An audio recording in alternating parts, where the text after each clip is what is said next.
আমার আল্লাহ কোরআন মাজিদের ভিতরে বললেন,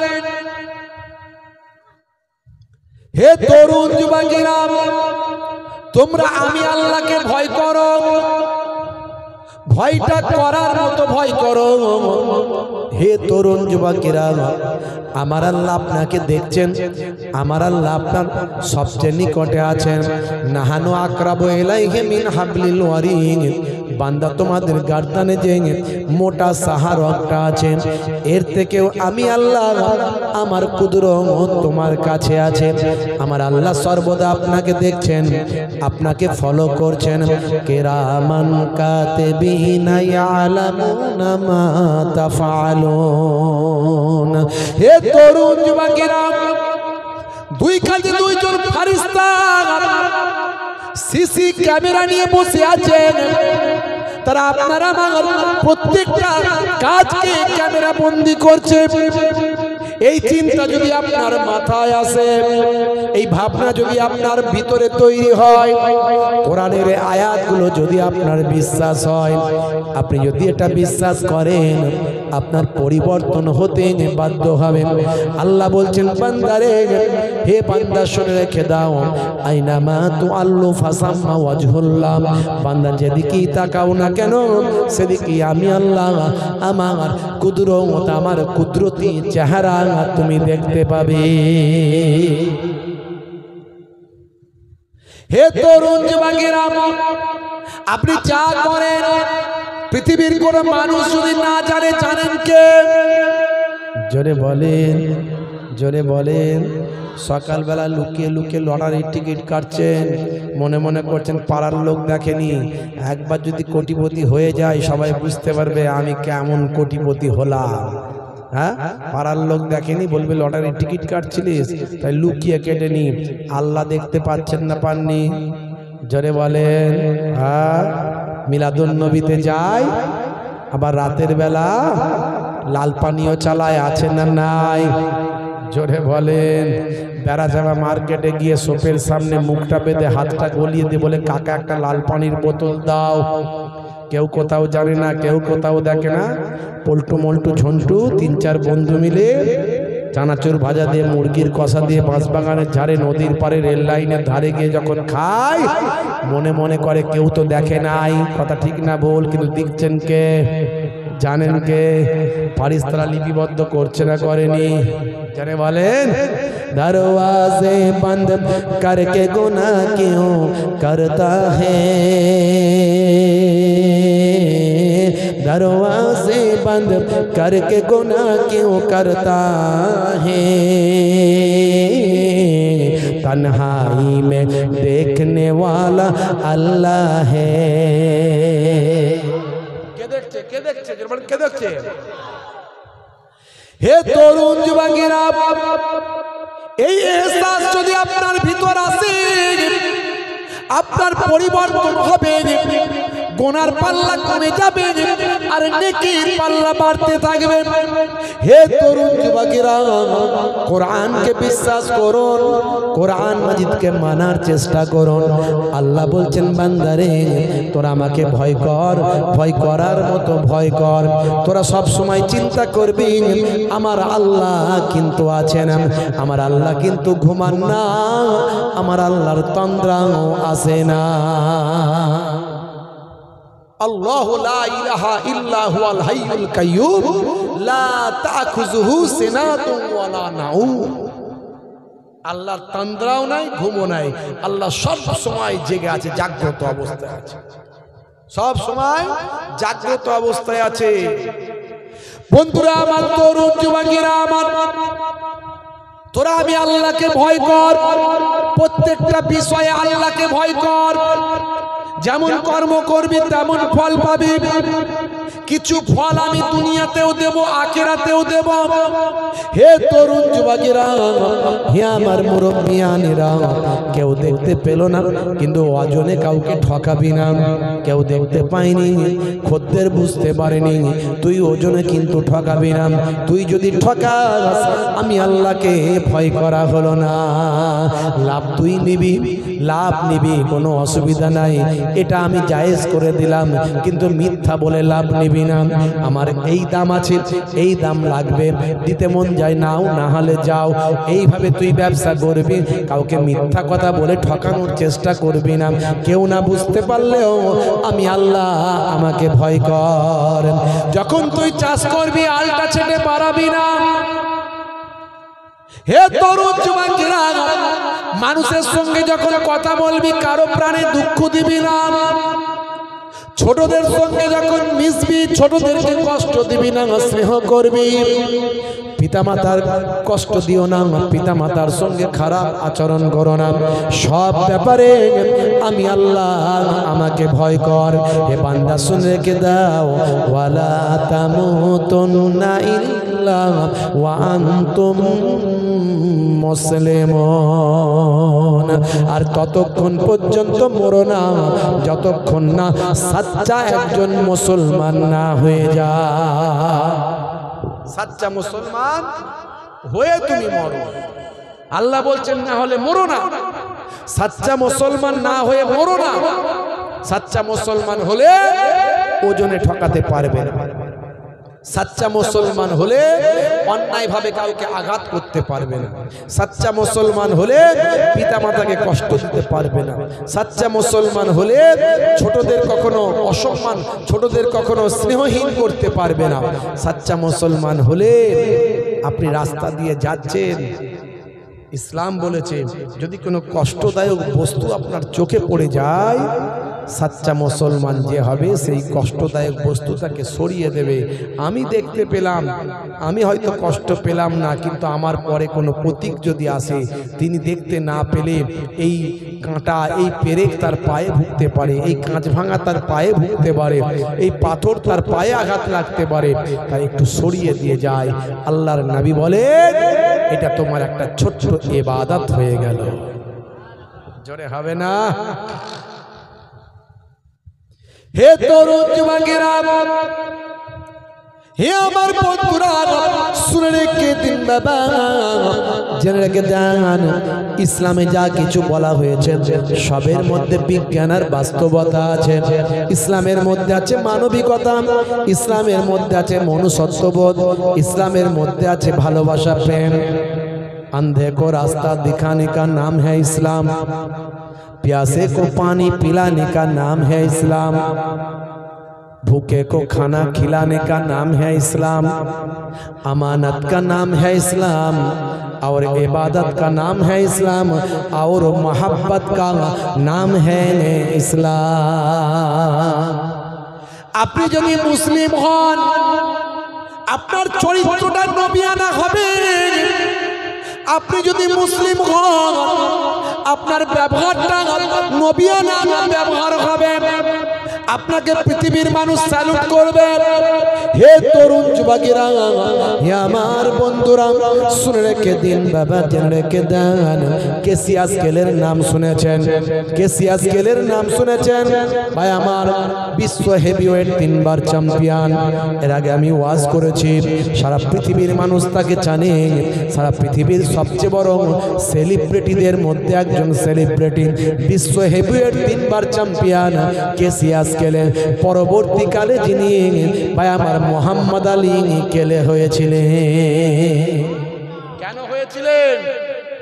আমার নবীর চরিত্রে মুগ্ধ হয়ে, আমার নবীর আখলাকে মুগ্ধ হয়ে। তারা ইসলাম বুঝেছিল, তারা নবীকে বুঝেছিল। আর আমরা ইসলামকে পেয়েছি, নবী পেয়েছি, কিন্তু বুঝি না, না বুঝে পেয়েছি, না বুঝে নবীকে চিনেছি। নবীকে নিয়ে গবেষণা করলাম না, ইসলাম নিয়ে গবেষণা করলাম না। পড়াশোনা করতে হবে, জানতে হবে, বুঝতে হবে। আপনি একজন শ্রেষ্ঠ মানুষ হতে পারবেন। হে তরুণ যুবকেরা, হে আমার বন্ধুরা, হে আমার মুরব্বিয়ানিরা, শুনে কে দিন বাবা, মুসলমান একটু লক্ষ্য করুন। আমি এর আগে অনেক উদাহরণ দিয়েছি, অনেক জনের কথা আমি এর আগে বলেছি আপনাদের মাঝখানে। হে তরুণ যুবকেরা, হে আমার মুরব্বিয়ানেরা, শুনে রেখে দিন বাবা, জেনে রেখে দিন বাবা, আমি মাইকেল জ্যাকসনের কথা বলেছি, আমি টাইসনের কথা বলেছি, আমি হ্যানুম্যানের কথা বলেছি, আমি ভাই আমার মিস্টার ব্রেইলের কথা বলেছি, আমি মিস্টার জোসেফের কথা বলেছি, আমি ডক্টর মরিস বুকাইলির কথা বলেছি, আমি হাসিম আমলার কথা বলেছি, আমি জুনায়েদ জামশেদের কথা বলেছি, আমি মঈন আলী খানের কথা বলেছি, আমি মেসুদ ওয়াজিরের কথা বলেছি, আমি সাদিও মানের কথা বলেছি। এরকম এরা হলো সাধারণ কোনো মানুষ নয়, এরা হলো পৃথিবীর সেরা সেরা সেলিব্রিটি। এরা আমার নবীকে চিনেছে, নবীর প্রেমে মুগ্ধ হয়েছে, নিজেদের সবকিছু নবীর জন্য কুরবান করেছে। এরা নবীকে সত্য বলে বুঝতে পেরেছে, নবী সত্য, কোরআন সত্য, ইসলাম সত্য, আল্লাহ সত্য চিনে নিয়েছে।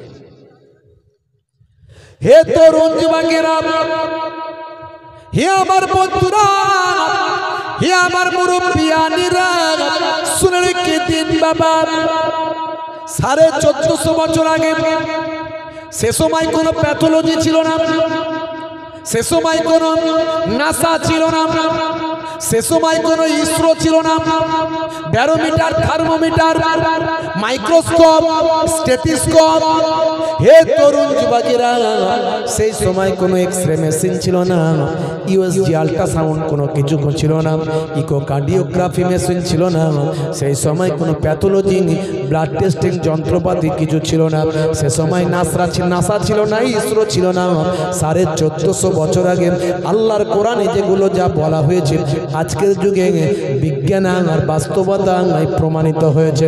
1450 বছর আগে আল্লাহর নবী যা বলেছেন আজকের যুগে সেগুলো সব বিজ্ঞান আর বাস্তবতায় পরিণত হয়েছে। জোরে হবে না, জোরে হবে না। আমরা যখন পেচ্ছাপ করি বসে করি না দাঁড়িয়ে? কে বললো দাঁড়িয়ে? কেউ দাঁড়িয়ে বললো নাকি? কি জি, আসলে এখনকার ছেলেরা হুজুর বলে বলে আর কি বলবো, ওরা তো জিন্সের প্যান্ট পরে থাকে, সব শাহরুখ খানের ভক্ত। ও তো ম্যাক্সিমাম দিন জিন্সের প্যান্ট পরে থাকে, ও দাঁড়িয়ে দাঁড়িয়ে করে, তাই ঝোঁকে পড়ে বলে ফেলেছে। আছে না? নাই। শাহরুখ খানের ভক্ত, জিন্সের প্যান্ট, স্কিন টাইট গেঞ্জি, বুঝতে পারছো, সারাক্ষণ। ও খুলবে না, ও আর খুলবে না। সপ্তাহে একদিন দুদিন হয়তো খোলে কিনা ঠিক আছে, গোসল করলো ওই আবার পরে নিল। হ্যাঁ, ও জিন্সের প্যান্ট যারা দাঁড়িয়ে পরে, স্কিন টাইট জিন্সের প্যান্ট, ওরা বসে পেচ্ছাপ করতে পারবে? ও দাঁড়িয়ে করতে হবে, নাহলে প্যান্ট পুরো খুলে ফেলতে হবে। কথা ঠিক না ভুল? হ্যাঁ ভাইরা আমার, ও বাস থামলো, বাস থেকে নামলো, যদু জয়নাল, জয়দেব, যদু ভাই আমার, জয়নাল, মধু, মইদুল সব একসঙ্গে নেমে ফেললো।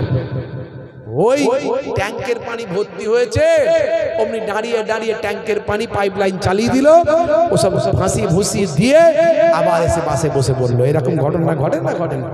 হ্যাঁ ভাইরা আমার, তরুণ যুবকেরা আমার, মুরব্বিয়ানেরা আমার, মুসলমানের ছেলে শাহরুখ খানের ভক্ত, সলমান খানের ভক্ত, আর কেসিয়াস কেলে, টাইসন, গ্যারি মিলার, জেনিফার, পৃথিবী বিখ্যাত বিখ্যাত সেলিব্রিটি, নায়ক আর গায়ক, সিঙ্গার, অ্যাক্টর, ফিল্ম স্টার, ভাই আমার, ক্রিকেটার, ফুটবলার, এরা সব পৃথিবীর শ্রেষ্ঠ মহানায়ক আমাদের নবী পাকের ভক্ত।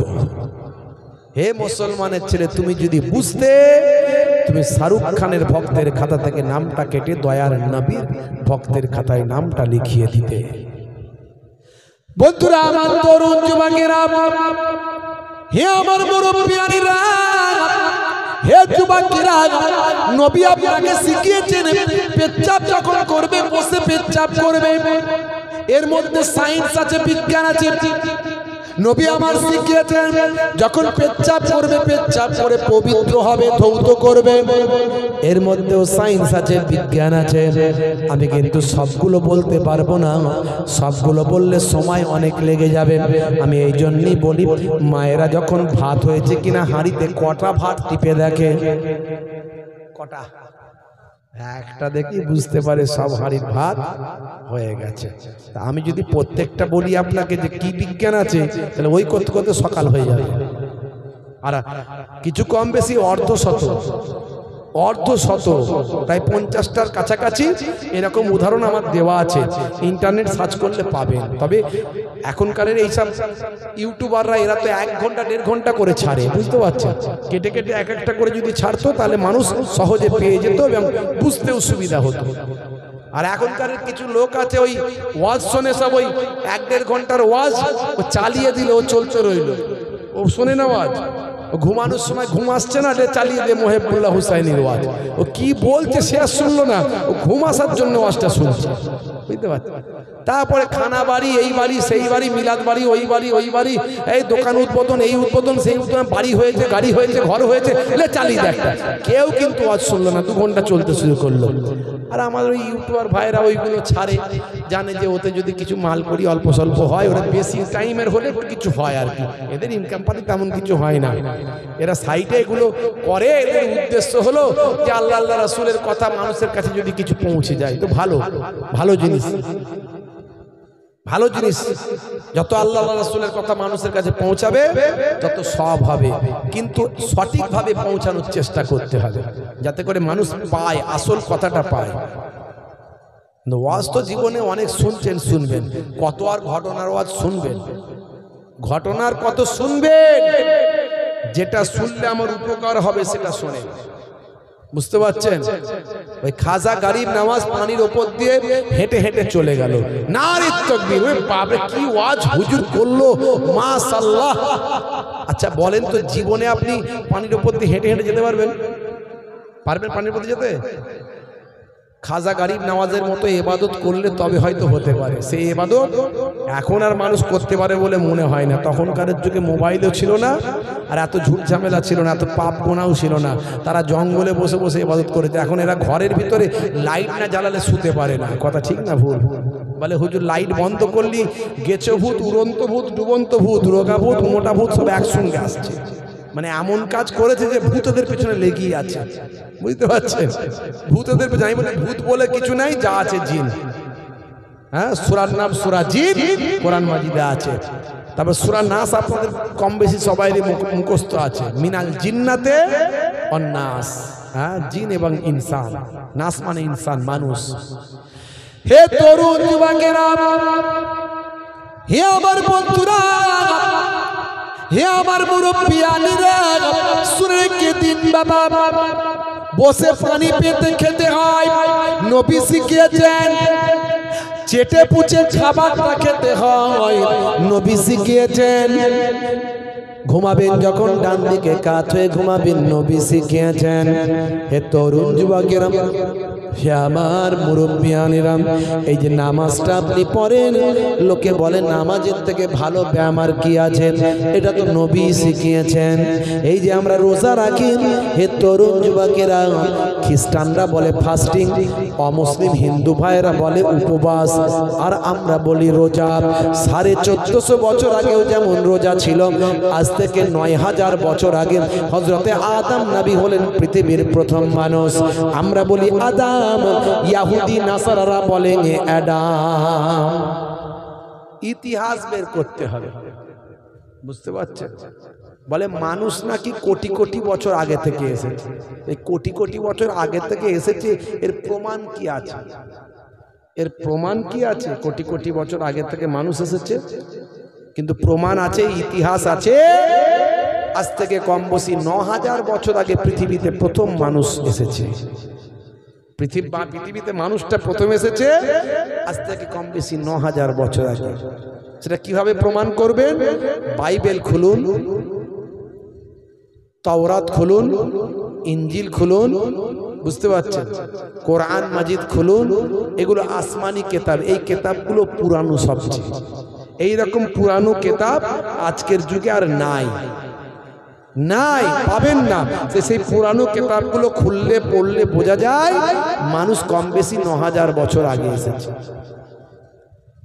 তারা বলে অ্যাডাম, আমরা বলি আদম, নামগুলো একটু পাল্টেছে।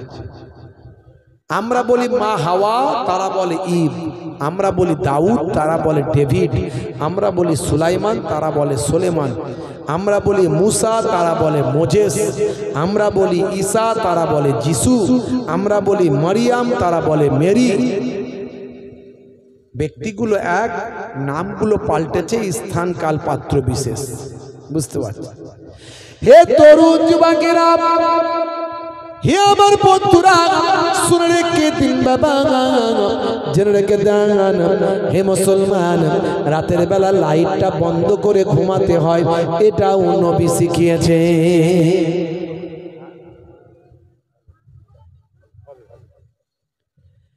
এটাও নবী শিখিয়েছে, রাতের বেলা লাইটটা বন্ধ করে ঘুমাতে হয়।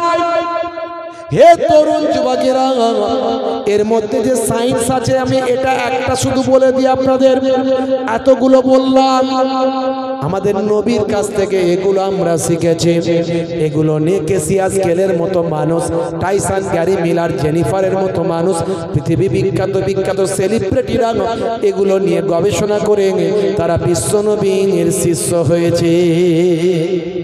জোরে হবে না? আমি একটা উদাহরণ দিচ্ছি, শুনুন। সূরার নাম হলো সূরা নাবাত। কোরআন মাজিদ খুলুন, আপনার কাছে আছে সূরার নাম সূরা নাবাত, আয়াত নাম্বার হলো 8। এই 8 নাম্বার আয়াত থেকে আমি আপনাদের কাছে পড়ছি। হে তরুণ যুবকেরা, এই আয়াতে আমার আল্লাহ মানুষকে কি কি নিয়ামত দিয়েছেন সেগুলো একটা ছোট্ট নমুনা এখানে তুলে ধরেছেন।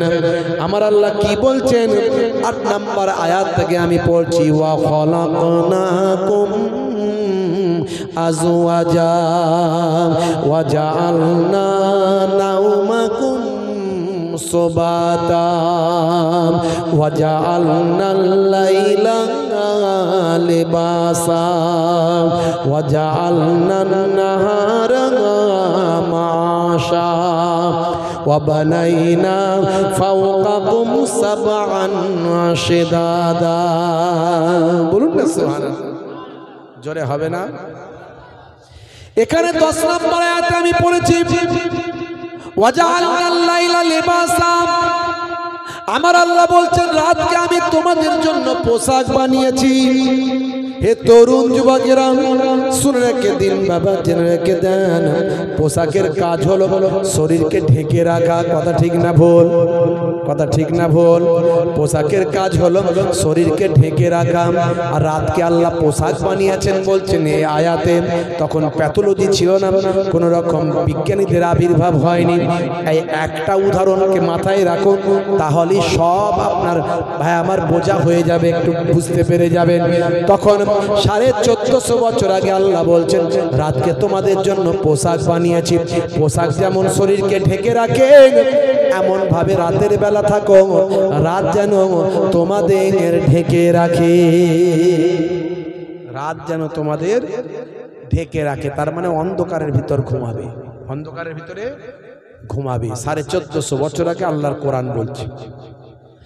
আল্লাহর নবী বলেন হে তরুণ যুবকেরা, যখন তোমরা ঘুমাতে যাবে তখন লাইটটা আলোটা বন্ধ করে দেবে।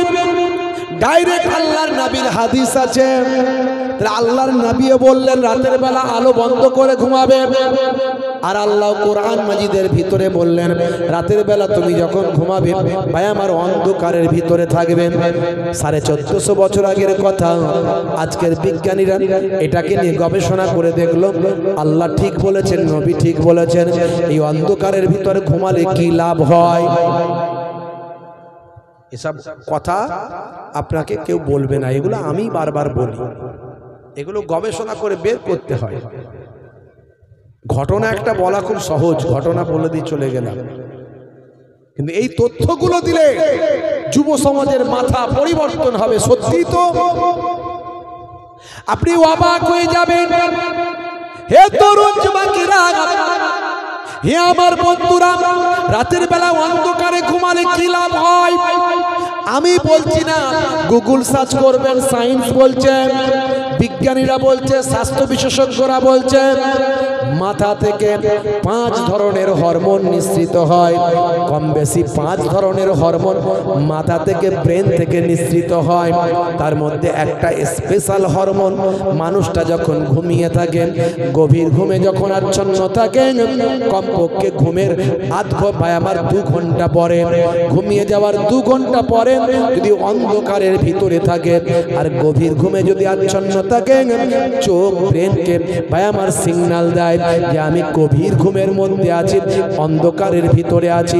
নার্ভগুলো যখন বুঝতে পারে, ব্রেন যখন বুঝতে পারে যে গভীর ঘুমের মধ্যে আছে, অন্ধকারের ভিতরে আছে, তখন মাথার পেছন সাইড থেকে একটা স্পেশাল হরমোন বের হয়। এই হরমোনটা ডাক্তারি ভাষায় তারা বলছে মেলাটোনিন হরমোন। এই মেলাটোনিন হরমোনটা কি? এই মেলাটোনিন হরমোনটা এমন একটা স্পেশাল হরমোন যে হরমোনটা বের হয়ে আমার আপনার রক্তের সঙ্গে মিশে যায়। রক্তের সঙ্গে মিশে গিয়ে কি করে? শরীরকে ক্যান্সারের মতো ভয়ঙ্কর জীবাণু থেকে শরীরকে রক্ষা করে। জোরে হবে না? জোরে হবে না? বসে পেচ্ছাপ করলে কি বিজ্ঞান আছে আমি আজ আর বলছি না, একটা বললাম কারণ এগুলো সব লেটেস্ট। এর আগে এরপরে বিগ ব্যাং থিওরি বলেছি, বিগ ব্যাং থিওরি খুঁজে বের করেছি, বলেছি এগুলো সব লেটেস্ট। এগুলো সায়েন্সের ছেলেপুলেরা খুব ভালো জানবে বিগ ব্যাং থিওরি কি। এরকম অনেক আছে, অনেক।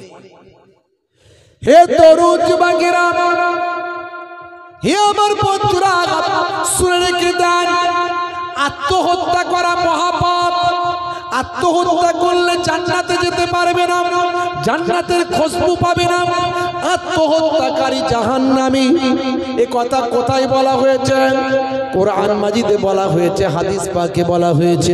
হে তরুণ যুবকেরা, হে আমার মুরব্বিয়ানেরা, মানুষ যখন টেনশনে থাকে, টেনশনে থাকার কারণে অনেক মানুষ আত্মহত্যা করে না বলেন।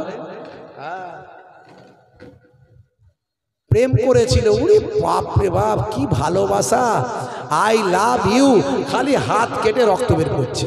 আছে না? নাই। মুসলমানের ছেলে, হ্যাঁ, ছেলেটা মরেই যাবে রে, বলে যদি ওর সঙ্গে আমার বিয়ে না হয় আমি রেল লাইনে মাথা দেবো। উনি বাপ রে বাপ। আছে না? নাই।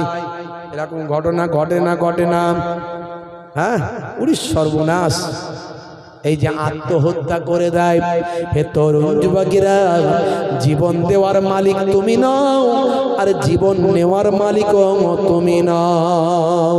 আত্মহত্যা করলে দুনিয়াতেও শাস্তি হবে আর আখেরাতেও শাস্তি হবে। মুসলমানের ছেলে প্রেম, মারাত্মক প্রেম। আছে না? নাই।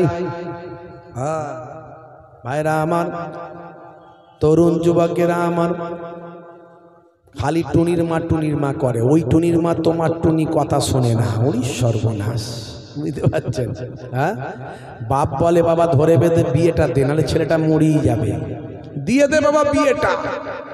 হ্যাঁ, বাপ মনে মনে করছিল ছেলেটা একটু নিজের পায়ে দাঁড়াক, তারপরে নাহলে করবে। এ দেখছে হবে না, তার আগেই পটলডাঙ্গায় চলে যাবে। তার আগে দিয়ে দে বাবা। তো কোন রকমে ধরে বেঁধে বিয়ে শাদী হলো।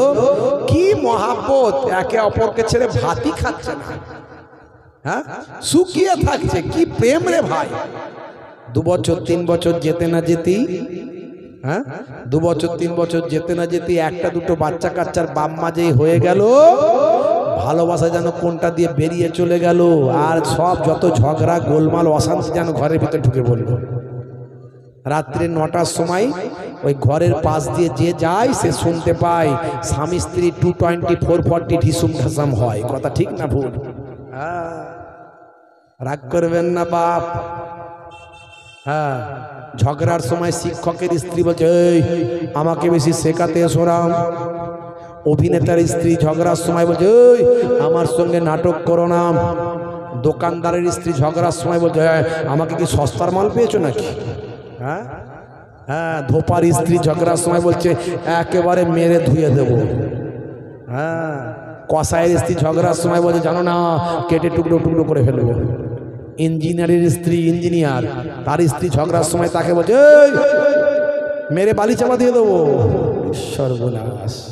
বুঝতে পারছেন? এখনকার নারীরাও তো সেরকম হয়েছে, সহ্য সবর কারো মধ্যে নাই। হে তরুণ যুবকেরা, বেশ কয়েক বছর আগের কথা বলছি। মাঝে মাঝেই জানেন দক্ষিণ ভারতে, হে তরুণ যুবকেরা, এই যে মহারাষ্ট্র, এছাড়া তামিলনাড়ু, এই সব কিছু রাজ্যে মাঝে মাঝে খরা হয়। খরা, এই খরা যখন হয় বাবা, এ তরুণ যুবকেরা, ওখানকার চাষবাসের পরিস্থিতি বড় খারাপ হয়। মাঝে মাঝে আমরা দেখেছি চাষিরা আত্মহত্যা করেছে। হে তরুণ যুবকেরা, এই চাষিরা মাঝে মাঝে আত্মহত্যা করেছে, এটা আমরা নিউজে দেখেছি, পেপারে দেখেছি। বড় বড় অফিসের সামনে গিয়ে তারা আত্মহত্যা করেছে।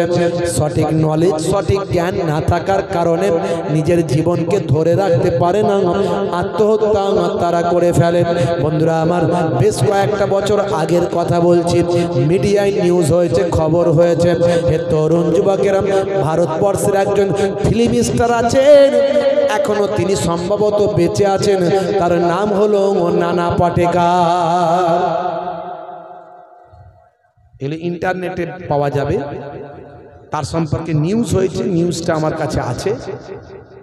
এই মিস্টার নানা পাটেকার, তিনি কিন্তু বিখ্যাত, ফেমাস। তার বক্তব্যের কথা পড়তে গিয়ে আমি পেলাম, তার একটা বক্তব্য পৃথিবীর কতগুলো দেশেতে ভাইরাল হয়েছে। সেটা কি জানেন? एक मच्छर आदमी को हिजड़ा बना देता है। एक मच्छर आदमी को हिजड़ा बना देता है। এটা হাসির কথা নয়, এটা খুব জ্ঞানের কথা, খুব বোঝার কথা, খুব বুদ্ধির মত্তার কথা। তার মানে এখানে বক্তা কি বলতে চাইছে? বলতে চাইছে, হে মানুষ, তোমার কিসের এত অহংকার, কিসের এত শক্তি তোমার, কিসের বড়াই করো, কিসের লাপালাপি করো? এক মচ্ছর আদমি কো হিজড়া বানা দেতা হ্যায়। একটা মশা তো একটা মানুষকে হিজড়া বানিয়ে দেয়। কথা ঠিক না ভুল? মশাটা যখন শরীরে বসে তখন কি করে? মারার জন্যে দুই হাত দিয়ে মারার চেষ্টা করে না? করে না? হ্যাঁ, তুমি এত লাপালাপি করছো, একটা মশা তো তোমাকে হিজড়ে বানিয়ে দেয়। কথাটার মধ্যে জ্ঞান আছে, বোঝার ব্যাপার আছে। 1450 বছর আগে ইসলাম বলেছিল, ইন্নাল্লাহা লা ইউহিব্বুল মুতাকাব্বিরিন, আল্লাহ রাব্বুল আলামিন অহংকারীকে পছন্দ করেন না। টাকা হয়েছে টাকার অহংকার, ক্ষমতা হয়েছে ক্ষমতার অহংকার, লোক বল জনবল, বড় লিডার হয়েছে, নেতা হয়েছে, তার একটা অহংকার। হে তরুণ যুবকেরা, হে আমার মুরব্বিয়ানেরা, তোমার আমিত্বকে মিটিয়ে দাও, অহংকারকে দূর করে দাও। তুমি মাটির মানুষ হয়ে যাও, দুনিয়াতেও স্যালুট পাবে আর আখেরাতেও স্যালুট পাবে। সামান্য ব্যাপারে কম্প্রোমাইজ করো, সামান্য ব্যাপারে গোলমাল করো না, ছেড়ে দাও। আধার জায়গা নিয়ে, সামান্য টাকা পয়সা নিয়ে মারপিট দাঙ্গা হাঙ্গামাই যেও না, সবর করো, ধৈর্য ধারণ করে নাও। দুনিয়াতেও আল্লাহ তোমাকে কামিয়াবি দেবেন আর আখেরাতেও কামিয়াবি দেবেন। হে যুবকেরা, সমাজটা সুন্দর হবে, যে তোমার মেরে নিয়েছে তার আমলটা আমার আল্লাহ কিয়ামতের দিনে তোমার মাথায় চাপিয়ে দেবে। তোমার লাভ আছে, লোকসান কিছু নাই।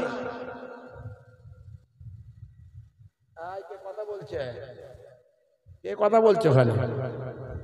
হ্যাঁ, দেখো তো কি কথা বলছে।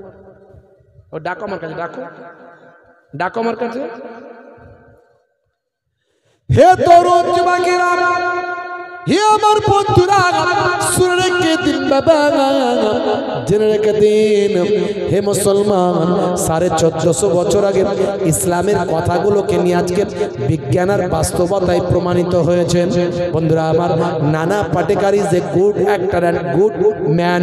ভাই আমার, একজন গ্রেটেস্ট ম্যান, একজন ভালো মানুষ, একজন অনেস্ট পারসন, একজন অনেস্ট মানুষ।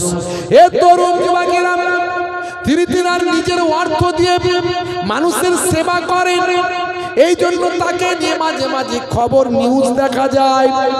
বন্ধুরা আমার, তরুণ যুবকেরা, মুরব্বিয়ানেরা, শুনে রেখে দিন বাবা, জেনে রেখে দিন, বেশ কয়েক বছর আগে মহারাষ্ট্রের অনেক মানুষ যখন খরার কারণে আত্মহত্যা করেছিল, এই খরার কারণে আত্মহত্যা করার পরে সেটা নিউজ হয়েছিল, খবর হয়েছিল। মিস্টার নানা পাটেকার এই খবরটা শুনে নিজের আমার অর্থ উপার্জন করা নিজের চেক নিয়ে সেখানে গিয়েছিলেন, বলেছিলেন আমি নানা পাটেকার তোমাদের কাছে এসেছি, আজ থেকে আর কেউ আত্মহত্যা তোমরা করবে না। আমি আমার নিজের মেহনতের পয়সার ব্ল্যাঙ্ক চেক নিয়ে তোমাদের কাছে এসেছি। খরার কারণে তোমরা অনাহারে অর্ধাহারে যারা দিন কাটাচ্ছ, তারা একটু লাইন দাও, তোমাদেরকে আমি অর্থ দেব। আর তোমাদের কাছে আমার অনুরোধ, তোমরা আত্মহত্যা যেন করো না বাবা।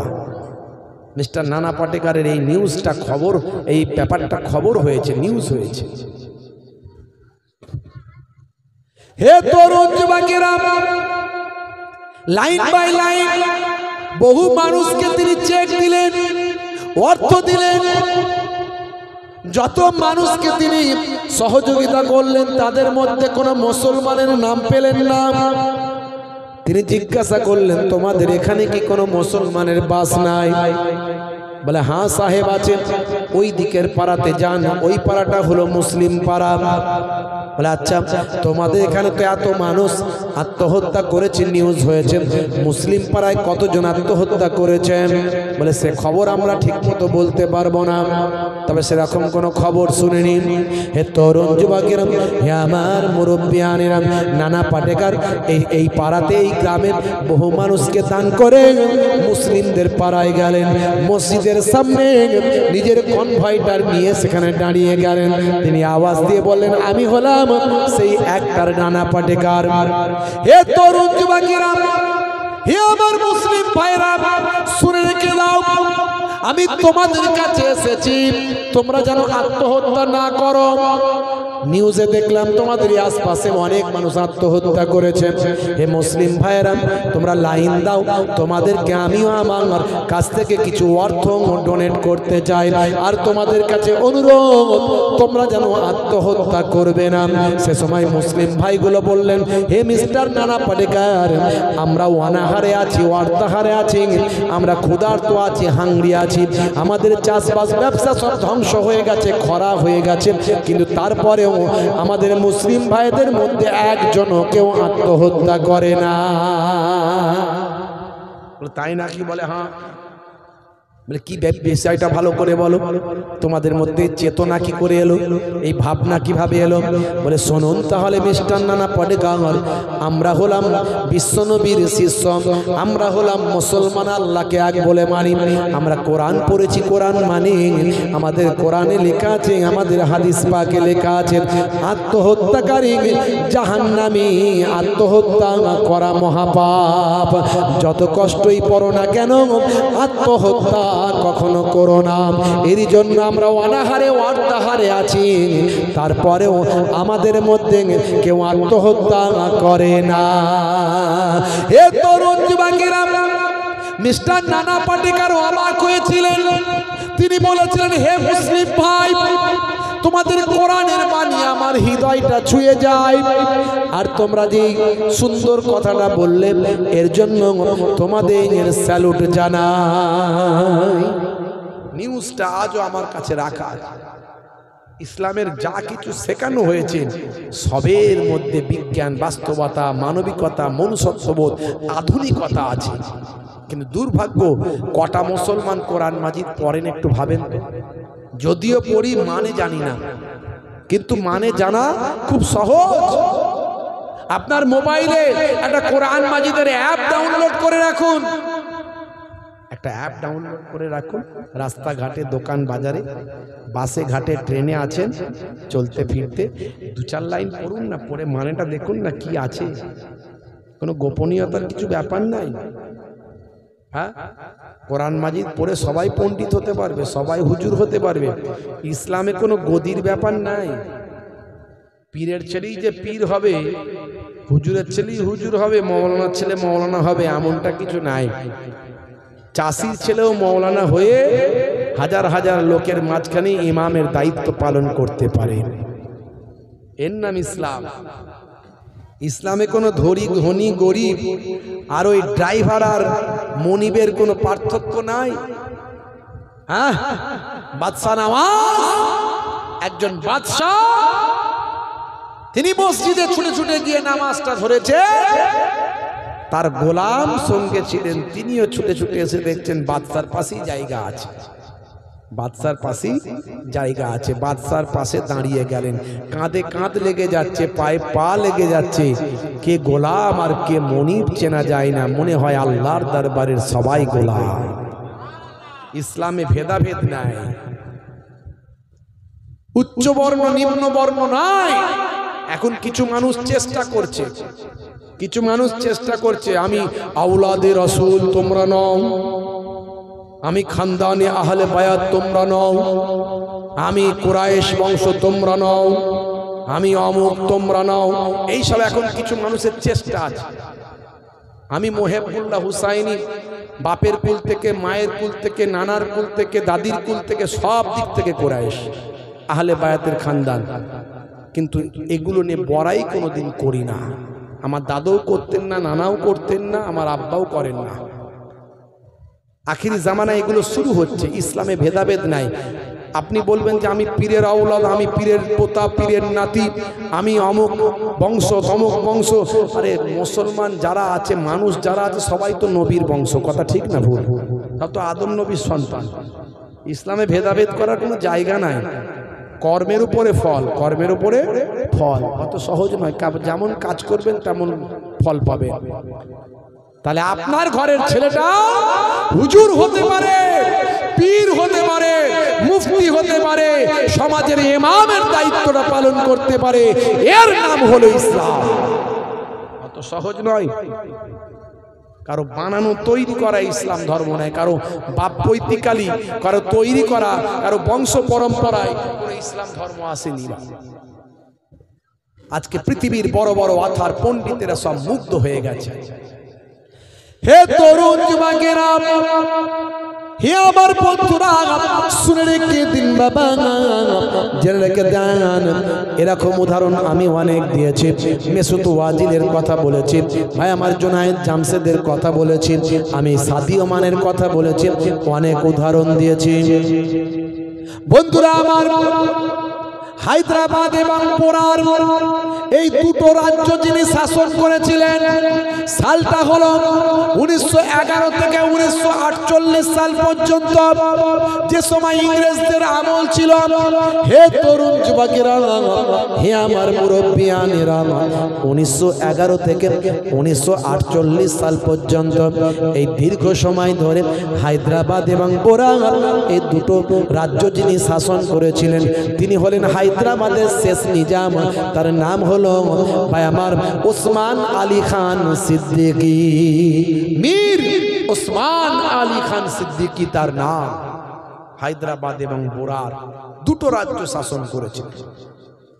হে তরুণ যুবকেরা, হে আমার বন্ধুরা, শুনে রেখে দিন বাবা, জেনে রেখে দেন। 1932 সালে ভাইরা আমার তরুণ যুবকেরা, ইন্টারন্যাশনাল একটা ম্যাগাজিন আছে, পৃথিবী বিখ্যাত একটা ম্যাগাজিন আছে, যে ম্যাগাজিনটার নাম হলো the Times magazine. The Times ম্যাগাজিনের কভার পেজে একজন মানুষের ছবি ছাপানো হয়েছে। ছবিটা ছাপিয়ে তার তলায় ক্যাপশন করে লেখা হয়েছে, the richest man in the world, the richest man in the world. তার মানে হলো এই ব্যক্তি হলেন পৃথিবীর সবচেয়ে সেরা, সবচেয়ে সেরা ধনী ব্যক্তি, যার ছবির চলায়, যার ছবির তলায় এই কথাটা লেখা হয়েছিল, তিনি আর অন্য কেউ নন, তিনি হলেন হায়দ্রাবাদের শেষ নিজাম মীর ওসমান আলী খান সিদ্দিকী। জোরে হবে না? পৃথিবীর 1 নাম্বার ধনী ছিলেন তখনকার যুগে। হ্যাঁ, রানী এলিজাবেথ। রানী এলিজাবেথকে একটা পেপার ওয়েট তিনি দিয়েছিলেন। পেপার ওয়েট, টেবিলে পেপার ওয়েট থাকে না, এটা দিয়েছিলেন 185 ক্যারেট জ্যাকব ডায়মন্ড, যার মূল্য হলো কত কোটি সে আমরা বলতে পারবো না। জ্যাকব ডায়মন্ড দিয়েছিলেন রানী এলিজাবেথকে, তিনি একটা গিফট করেছিলেন হায়দ্রাবাদের নিজাম। দরুদ শরীফ আল্লাহুম্মা সাল্লি আলা, জোরে হবে না দরুদ শরীফ? কষ্ট হচ্ছে নাকি? কষ্ট হচ্ছে মনে হচ্ছে নাকি? কি জি কষ্ট হচ্ছে? আমার কথা মনে হয় ভালো লাগছে না নাকি? হুজুর একটা ঘটনা কেন বলছেন না? এই তো একটা ঘটনা ধরেছি, এটা একটা ঘটনাই কিন্তু ইতিহাস। এই ঘটনাটা ইতিহাসের বাস্তব, কোনো গল্পর কথা নয়, বাস্তব ঘটনা। এটা জোরে সোরে দরুদ শরীফ আল্লাহুম্মা। এবার তাকবীর দেন তো দেখি, নারে তাকবীর। জোরে হবে না, জোরে হবে না। নারায়ে তাকবীর, আল্লাহু আকবার, নারায়ে তাকবীর।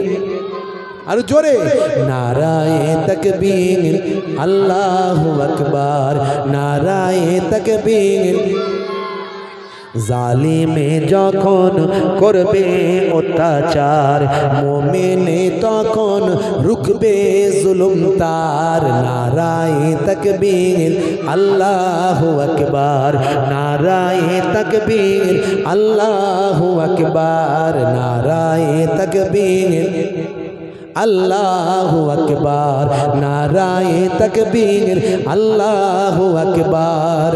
সব স্বরচিত, নিজের লেখা কবিতা, নিজের লেখা কবি নিজেই নিজের কবিতা নিজেই শোনাচ্ছি, ভাঙাচোরা কবি আর কি। এসব গজল কারো কাছে পাবেন না। একজনের গজল 1000 জন গাইছে, কিন্তু আমি যেগুলো গাইবো বেশিরভাগই নিজের লেখা, আর কারো কাছে পাবেন না। কেউ গাইলো সেটা আলাদা কথা। নারায়ে তাকবীর, আল্লাহু আকবার, নারায়ে তাকবীর, আল্লাহু আকবার। জালিমে যখন করবে অত্যাচার, মুমিনে তখন রুখবে জুলুম তার। নারায়ে তাকবীর, আর জোরে, নারায়ে তাকবীর, আল্লাহু আকবার, নারায়ে তাকবীর। দেখো সানা খান ঈমান আনিয়া, হারামের উপার্জন দিল ছাড়িয়া। জোরে হবে না? দেখো সানা খান ঈমান আনিয়া, হারামের উপার্জন দিল ছাড়িয়া।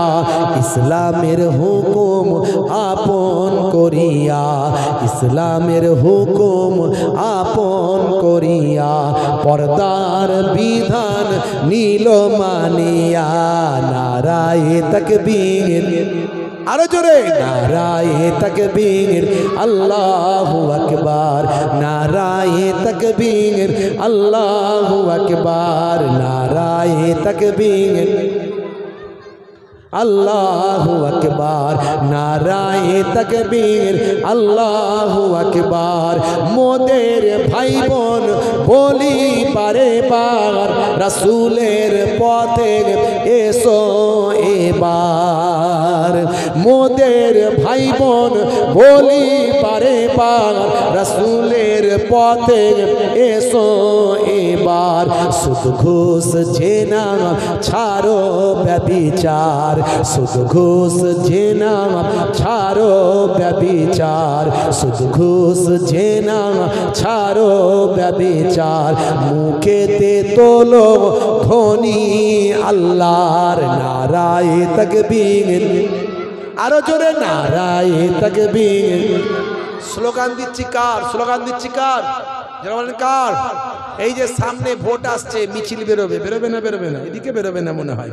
হ্যাঁ, চাচা আমার খেচে খুঁচে বেরিয়েছে হাতে লাঠি নিয়ে।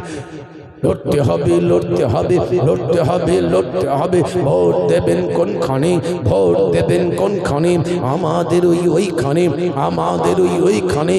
কল হবে, রাস্তা হবে, পায়খানা হবে, কল হবে, রাস্তা হবে, পায়খানা হবে। ওরে বাপ রে বাপ!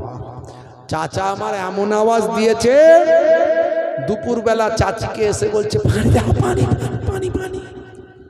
চাচি কিছু বুঝতে পারেনি কি বলছে, মনে করেছে মনে হয় দুপুরবেলা মিছিল ফিছিল থেকে এসেছে, ভোগ লেগে গেছে, ভাত টাত খাবে মনে হয়, বুঝতে পারছি।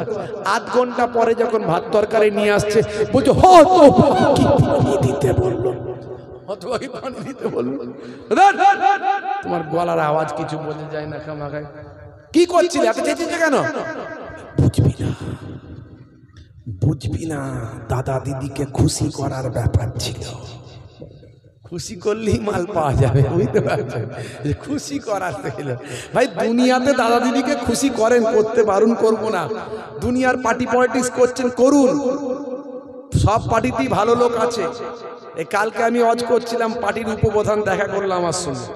এলাকার লোক যাওয়ার পরে বললো, হুজুর আমাদের উপপ্রধান খুব কাজের মানুষ, এখানে অনেক কাজ করেছে। আমি তার সুনাম সুখ্যাতি করলাম যে এরকম নেতাই দরকার, এরকম নেতাই দরকার। কে বললো নাই? আল্লাহ তোমাকে যে একবার সুযোগ দিয়েছে কাজ করার, তুমি যে লক্ষ লক্ষ কোটি কোটি টাকা পাচ্ছ সরকার থেকে কাজ করার জন্য তোমাকে দেয়া হচ্ছে, তুমি এই সুযোগটার সৎ ব্যবহার করো, ভালো করে কাজটা করে দাও। তুমি মরে যাবে কিন্তু লোকে তোমাকে মনে রাখবে 50 বছর পরও যে একটা নেতা বাবা পেয়েছিলাম আমরা। দুনিয়াতেও কামিয়াবি পাবে, আখেরাতেও পাবে। ওই শুধু সুযোগ পেয়েছে লুটে পুটে খাবার জন্য, লড়াই করছে চেয়ারের জন্য, কথা ঠিক না ভুল? ও মানুষের উপকারের জন্য লড়াই করে না, রাগ করবেন না বাপ। তবে খারাপ মানুষ নয়, ভালো মানুষ কিছু আছে, নাই তা না, সব দলেতেই ভালো মানুষ কিছু আছে। সে পার্টি পলিটিক্স করুন বাপ, করতে বারণ করি না, খালি মানুষ মারার পার্টি না করলেই হলো, মানুষ মারার পার্টি না করলেই হলো। সব পার্টি যেটা ইচ্ছা আপনি করুন, হ্যাঁ, তবে যে পার্টি করলে আমাদের বিপদ বেড়ে যাবে সেরকম পার্টি করবেন না বাপ। যে পার্টি করলে বিপদ বেড়ে যাবে, এখন কিছু মুসলমানকেও দেখতে পাচ্ছি ভাই, মসজিদ ভেঙে দিচ্ছে তোর, যে পার্টি মসজিদ ভেঙে দিচ্ছে, মাদ্রাসা ভেঙে দিচ্ছে, খালি ঘোলো ঘোলো বুলডোজার চালাচ্ছে। নবীর নামে মিলাদুন নবীর ভাই আমার মাস চলছে, ঈদে মিলাদুন নবীর মিছিল, শান্তি সম্প্রীতির বার্তা, হাতে তলোয়ারও নাই, লাঠিও নাই। কিছু মানুষ তো হাতে তলোয়ার নিয়ে লাঠি নিয়ে বেরোচ্ছে। এই মহরমের সময় কিছু মানুষ বেরোয় মুসলমানদের, সেটা সংখ্যায় 5%ও নয়। আমরা বারণ করি যে এটা ইসলাম নয়, এটা ইসলাম নয়।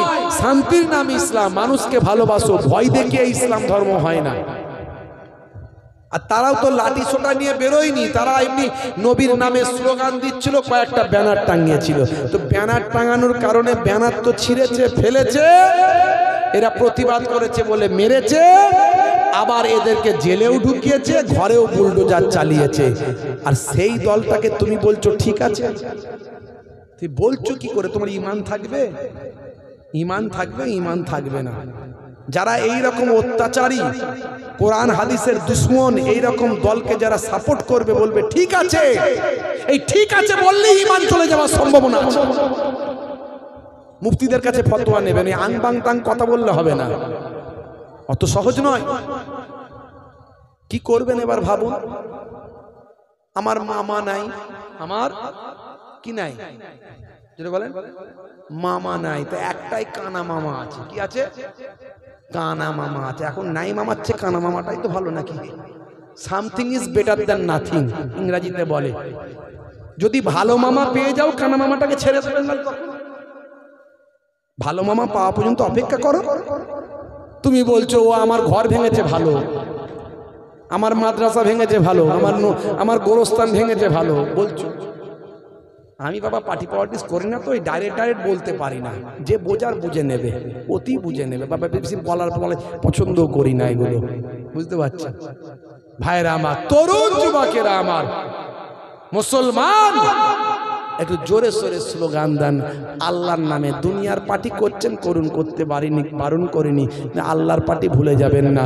নারায়ে তাকবীর, নারায়ে তাকবীর, আল্লাহু আকবার, নারায়ে তাকবীর, আল্লাহু আকবার, নারায়ে তাকবীর, আল্লাহু আকবার, নারায়ে তাকবীর। মোদের ভাই বোন বলি বারে বার, রাসূলের পথে এসো এবার। মোদের ভাই বোন বলি বারে বার, এবার রসুলের পথে এসো এবার সুদ ঘুষ ছাড়ো জেনা ব্যভিচার সুদ ঘুষ জেনা ছাড়ো ব্যভিচার মুখেতে তোলো ধ্বনি আল্লাহর নারায়ে তাকবীর এই তো স্পিড বাড়ছে গোশ খেয়েছেন মনে হচ্ছে নারায়ে তাকবীর আল্লাহু আকবার নারায়ে তাকবীর আল্লাহু আকবার না শাহরুখ না সলমান তোমার নায়ক আর তোমার নায়ক নবী মুহাম্মদ জোরে হবে না কি শাহরুখ খান করো এমন তোমাকে প্রেম শেখালো বিয়ের আগে তোমার শুধু প্রেম হাত কেটে ফেলো মরে যাব বলো হ্যাঁ এদিকে প্রেম ওদিকে প্রেম এমন প্রেম শেখালো সব বিয়ের আগে যেই বিয়ে হয়ে গেল প্রেম শেষ হয়ে গেল আর নবী প্রেম শিখিয়েছে বিয়ের পরে এমন প্রেম শেখালো কি বলছেন নবী বলছেন মা আয়েশা আমার স্ত্রী যেখানে ঠোঁট লাগিয়ে পানি খায় আমি সেই জায়গায় ঠোঁট লাগিয়ে পানি খেয়ে স্ত্রীর প্রেমকে বাড়িয়ে দিই জোরে হবে না নবী বলছেন মাঝে মাঝে আমি ঘরটা নিজে হাতে ঝাড়ু দিই আচ্ছা বলেন তো বউকে যদি বলেন কই গো ফুলটুসির মা তুমি একটু বসো আমি ঘরটা ঝাড়ু দিই প্রেম বাড়বে না কমবে মারাত্মক বাড়বে আঠার মতো চিপটে থাকবে প্রেম বউ শুধু খবর নেবে কোথায় যাচ্ছ হাতছাড়া না হয়ে যাও এই চিন্তা করবে শুধু কথা ঠিক না বল এইরকম স্বামী আমি কপাল জোরে পেয়েছি নবী আমার কি করতেন মাঝে মাঝে স্ত্রীদের সঙ্গে রান্নায় সহযোগিতা করতেন রান্না করতে সহযোগিতা করতেন আপনি করেছেন কোনোদিন বউকে বলেছেন কই গো ফুলটুসির মা দাও আমি একটু কড়াটা নেড়ে দিই আমি একটু তোমার সঙ্গে আলুটা কেটে দিই এমন করেছেন কোনোদিন মাঝে মাঝে করবেন হাসির কথা বলছি না আমি হাসির কথা বলছি না মাঝে মাঝে করবেন প্রেমও বেড়ে যাবে এই কচিরা তোরা আওয়াজ করবি আই বাবু চলাই মাইকে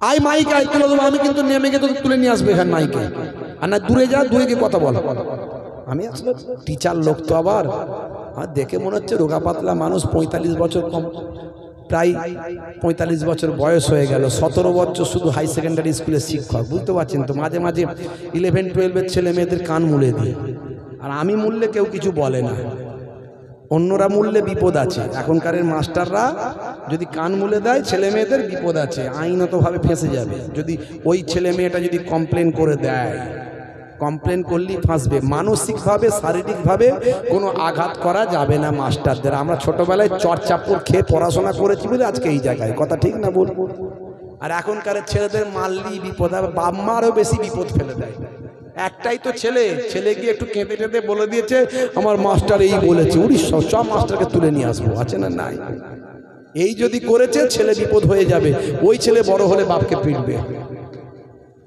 ছেলেকে ছোটবেলায় মার খেতে দিন একটু মাস্টারের হাতে মার খাক মনে থাকবে মনে করবেন না আমার ছেলেকে মাস্টার কেন মারলো আমি তো বলি এলাকার মানুষদের বলি আমি মাঝে মাঝে কান মুলে দিই কেউ কিছু বলেও না কোনো অসুবিধাও নাই আমাকে বরং বলে হুজুর মেরে ফাটিয়ে ফেলবে আর না বাবা মেরে ফাটিয়ে ফেলতে পারবো না অসুবিধা নেই আমি একটু মাঝে মাঝে বকে দিলাম ঠিক আছে বকতে হবে জি হ্যাঁ নারায়ে তাকবীর আল্লাহু আকবার নারায়ে তাকবীর আরো জোরে নারায়ে তাকবীর আল্লাহু আকবার নারায়ে তাকবীর আল্লাহু আকবার না শাহরুখ না সলমান তোমার নায়ক আর তোমার নায়ক নবী মুহাম্মদ জোরে হবে না জোরে হবে না কি শাহরুখ খানের ভক্ত ওই যে বললাম নবীর ভক্ত হও দুনিয়া আখেরাতে কামিয়াবি একজন নবীর ভক্তের কথাই আমি বলছি বলা শেষ করিনি ওই যে হায়দ্রাবাদের শেষ নিজাম দুটো রাজ্যের তিনি শাসক দুটো রাজ্যের ক্ষমতা তার হাতে ছিল একটা দুটো দিন নয় এই মানুষ দুদিন ক্ষমতা পেয়ে মনে করে ধরাকে সরা মনে করে ওরে বাপ রে বাপ কি যে করব কিছু ঠিক করতে পারছে না আজকে এটা করছে কালকে ওটা করছে মানুষকে ব্যতিব্যস্ত করে রাখছে বলে কালো টাকা নাকি বিদেশ থেকে সব চলে আসবে নাও কি করতে হবে বলে নোটবন্দি করতে হবে হায় হায় হায় এই নোটবন্দি করে এত মানুষ মরে গেল, কত মানুষের কত কি হলো, বলে সব 15 লাখ টাকা করে পেয়ে যাবে, কালো টাকা বিদেশ থেকে চলে আসবে। পরে খবর পাচ্ছি নীরব মোদি, এই মোদি, ওই মোদি, আদানি, আম্বানি, তাদের যা সব ধার ফার লোন টোন ছিল, এই আমার আপনার যদি 2-4 লাখ টাকা ব্যাংকে যদি লোন থাকে, ধার থাকে, যদি দিতে না পারেন ঘরে পুলিশ আসবে। আর তাদের নাকি ঘন ঘন শুনছি 500 কোটি 1000 কোটি সব মকুব করে দিচ্ছে, ছেড়ে দিচ্ছে, বলে লোন আর শোধ করতে হবে না, তোমরা এমনি যাও। তাহলে এই অবস্থা চলছে, বুঝতে পারছেন? বিদেশ থেকে কালো টাকা তো কই এখনো এসেছে বলে খবর পেলাম না। কখন কি লাইনে কদিন পরে বলছি SIR হবে, SIR, স্পেশাল রিভিশন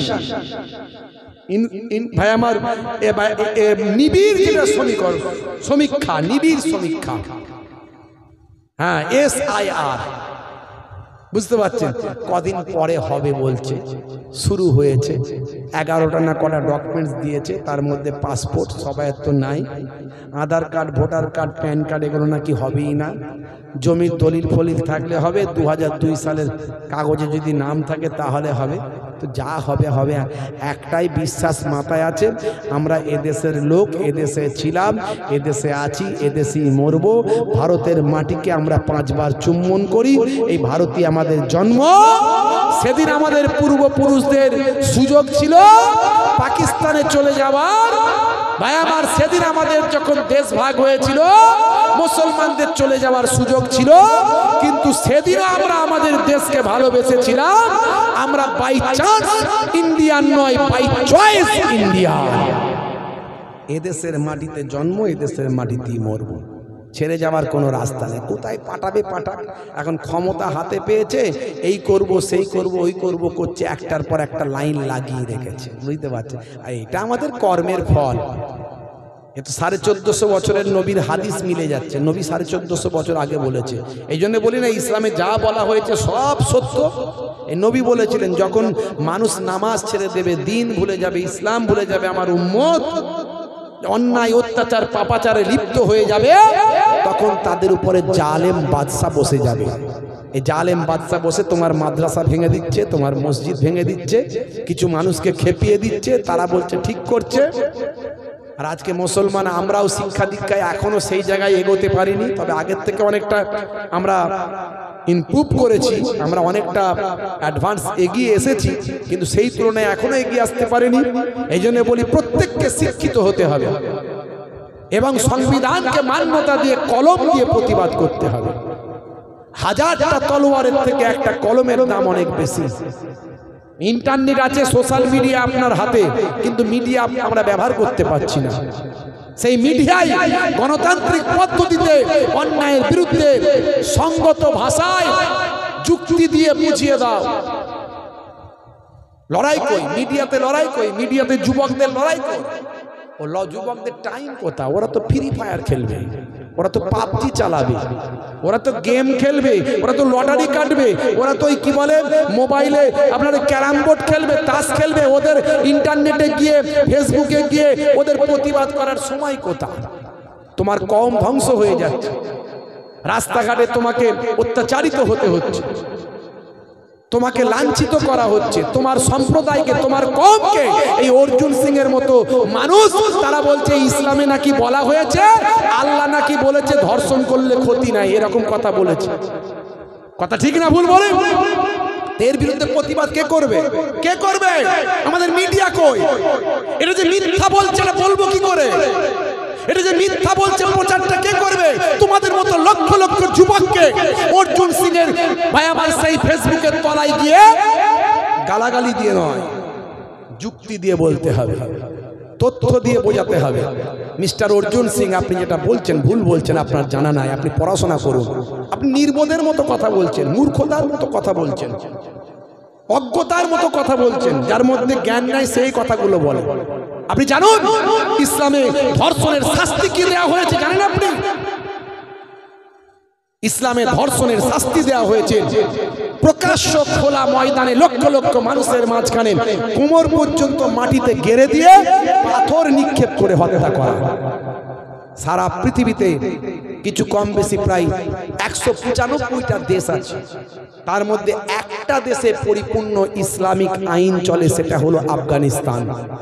তাও 100% নয়, প্রায় 95% বা 90% বলতে পারেন। এই সৌদি আরব তো আমরা বলি ইসলামিক রাষ্ট্র, দূর বাবু, ওখানে হালাল বার আছে, মদ খাওয়ার ব্যবস্থা আছে। কি বলছেন আপনি? খালি আমরা সৌদি আরব যাই আমার নবীর জন্য যাই, আর কাবা ঘর আল্লাহর ঘরের জন্য যাই। কেউ সৌদির উদাহরণ দেবেন না। যদি বিশ্বে বলেন একটা দেশ আফগানিস্তান, যে আফগানিস্তানের বিদেশ মন্ত্রী এই কয়েকদিন আগে আমাদের দেশে এসেছিলেন, মিটিং করেছেন ডক্টর জয়শঙ্করজির সঙ্গে। ভাইরা আমার, এই অল্প কিছুদিন আগে তিনি উত্তরপ্রদেশে গিয়েছিলেন, দেওবন্দ মাদ্রাসায় গিয়েছিলেন, আগ্রা, আরো কি কি জায়গায়, বুঝতে পারছেন। যে যোগীজির পুলিশেরা ব্যানারকে খুলে দিয়েছে, নবী প্রেমিকদের মেরেছে, নবীর গোলামদের উপর অত্যাচার করেছে, আল্লাহ বলছে তারা আমার কৌশল বোঝা বড় দায়, ওয়ামা কারু ওয়ামা কারাল্লাহ ওয়াল্লাহু খায়রুল মাকিরিন। তোরা নবীর গোলামকে অত্যাচার করেছিস, তারা নবীর প্রশংসায় ব্যানার টাঙিয়েছে বলে, আর আমি নবীর বড় গোলামকে পাঠাচ্ছি, আফগানিস্তান থেকে আসছে, তাকে তোরা আবার স্যালুট দিয়ে ঘুরে ঘুরে দেখাবি। কোথায়? হ্যাঁ, আল্লাহ বলছে আমার কৌশল বুঝতে পারবি না। এই জন্য বলি আল্লাহকে ধরো না, নামাজি হয়ে যাও, আজ থেকে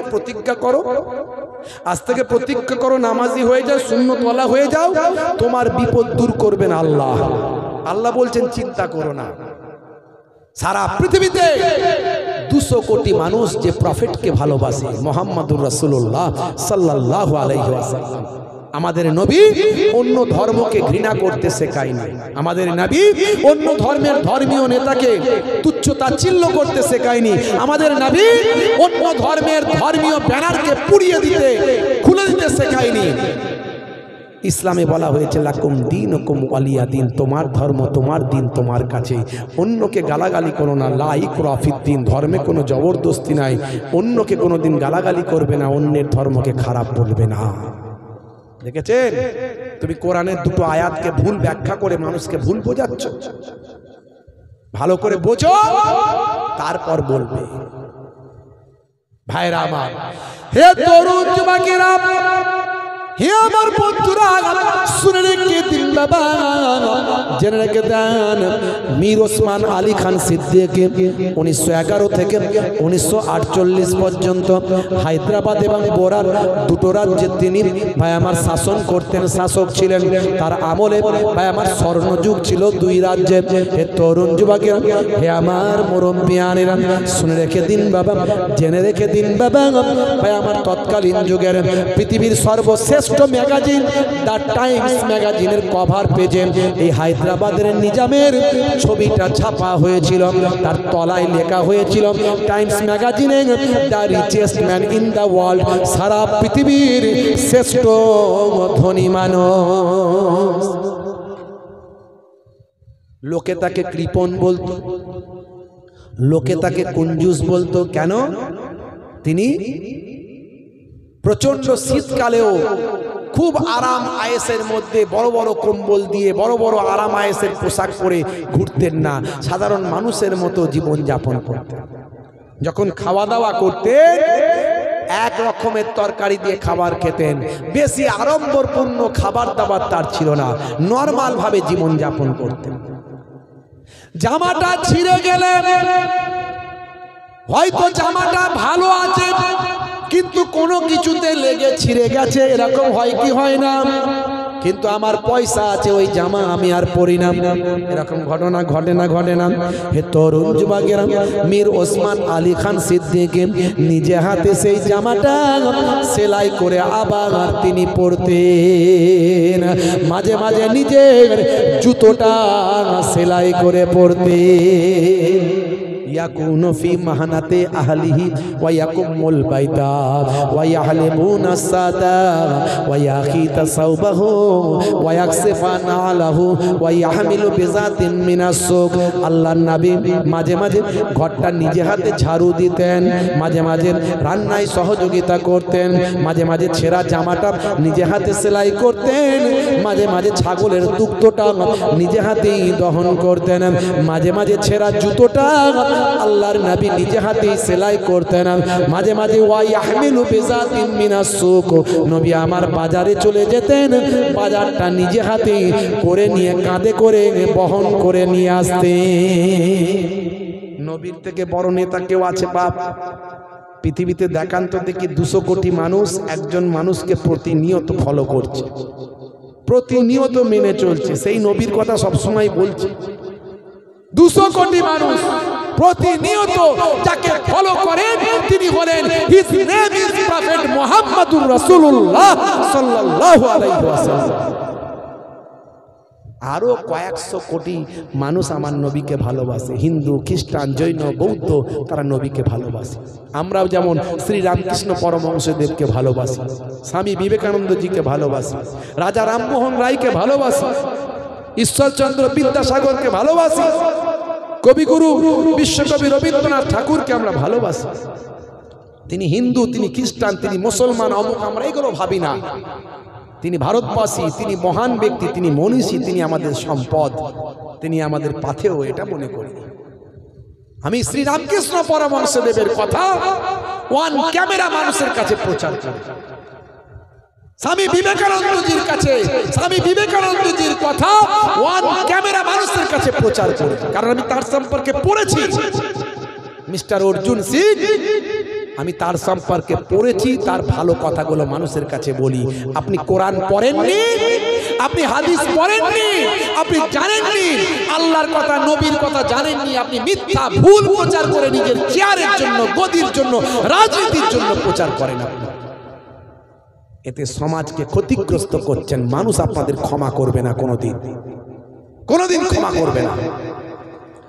হে তরুণ যুবকেরা, হে আমার বন্ধুরা, শুনে রেখে দিন বাবা, জেনে রেখে দেন, মীর ওসমান আলী খান সিদ্দিকী এইভাবে জীবন যাপন করত। লোকে তাকে কৃপণ বলতো। স্যার, আপনাকে মানুষ কৃপণ বলে? মুচকি হেসে বললেন, সে বলুক, এতে আমার কিছু যায় আসে না।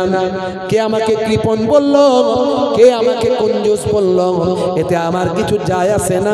তোমরা বলবে তাহলে আমি ছেঁড়া জামা সেলাই করে কেন পরি, ছেঁড়া জুতো সেলাই করে কেন পরি, নরমাল খাওয়া দাওয়া কেন পরি, আমি নরমাল ভাবে জীবন যাপন কেন করি? তার কারণটা শোনো, আমি হলাম বিশ্ব নবীর শিষ্য, আমার দয়ার নবীর আমি অনুসরণ করি। জোরে হবে না? না দেখবে, দুটো রাজ্যের তিনি শাসক। ইতিহাস বলছি, বানানো গল্প বলছি না, বানানো গল্প বলছি না। ভুল বললে আমাকে নক করবেন, আমাকে বলে দেবেন, স্যার আপনি এটা ভুল বলেছেন। আমি পরের দিনে ওয়ান ক্যামেরা বলবো যেটা আমার ভুল ছিল, আমি ভুলটাকে আমি উইথড্র করছি, বলে দেবো। হে তরুণ যুবকেরা, হে আমার বন্ধুরা, শুনে রেখে দিন বাবা, মীর ওসমান আলী খান সিদ্দিকী কেমন দেশ প্রেমিক ছিলেন বাবা।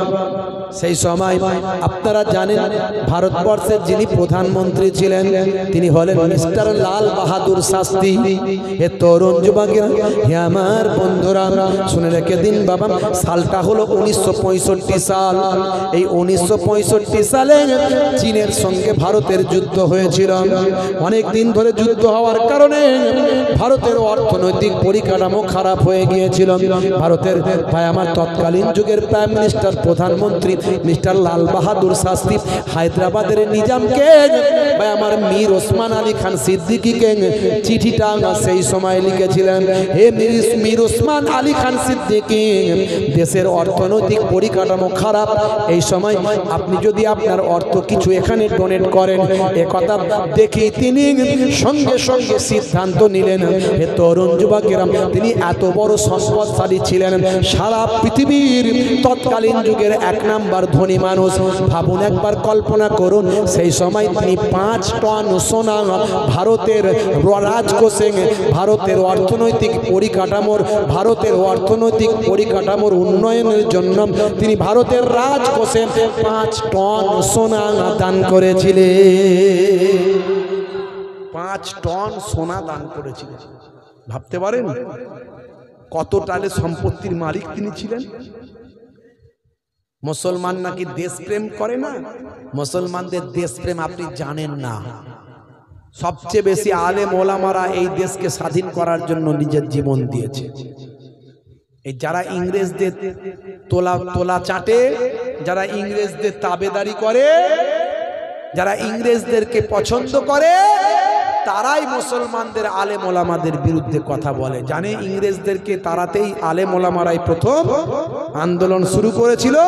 তাই আলেম ওলামাদেরকে আগে শেষ করার জন্য মাদ্রাসা মসজিদ সব ভেঙে দাও করছে তারা।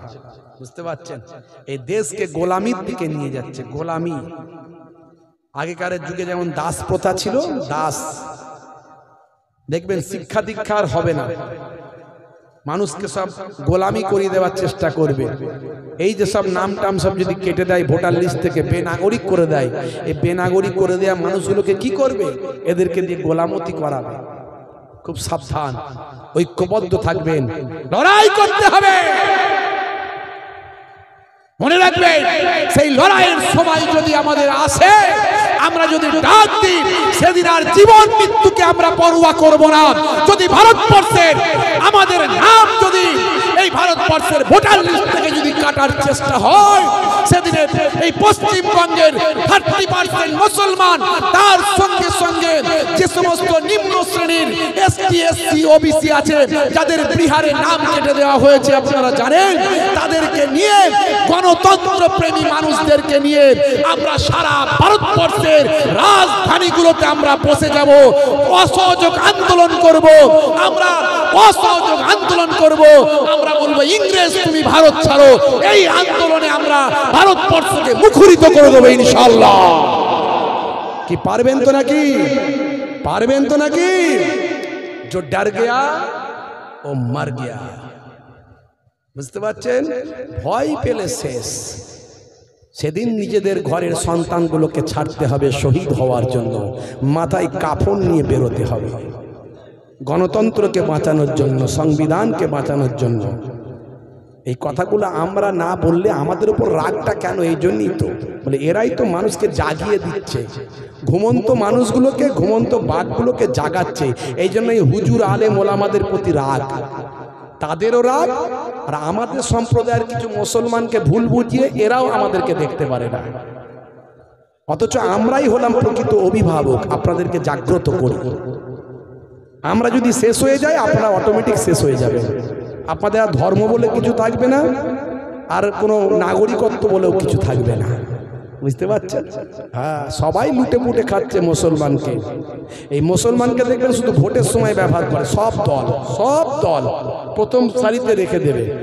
কিসের জন্য? লাঠিটা ধরতে হবে, মারপিটটা করতে হবে। সব দল দেবার বেলায় ফাঁকা, কিছু নাই। যেমন লাঠি ধরছি তেমন দাও, যেমন কিছু করছি তেমন দাও, আমাদেরকে তো ব্যবহার করছো। আর বোকা মুসলমান আমরা তাই করছি। মনে রাখবেন, সবাই যেমন ভাবে রাজনীতি করে সেভাবে রাজনীতি করুন। রাজনীতিকে ঈমান মনে করে নেবেন না, রাজনীতিকে ঈমান মনে করে নেবেন না। এই কথাটা বলার জন্য আমার উপরে অনেক বাধা বিপত্তি এসেছে, আমার বিরুদ্ধে অনেক বক্তব্য মানে ওয়ান ক্যামেরায় দিয়েছে অনেকে। আমি আজও বলছি, সেদিনও বলেছিলাম, ভারতবর্ষের রাজনীতি ঈমানের রাজনীতি নয়। আপনি ভাবুন, যারা লড়াই করছে তাদের একটা উদ্দেশ্য আছে, হয় চেয়ার, নালে গদি, নালে ক্ষমতা তৈরির জন্য।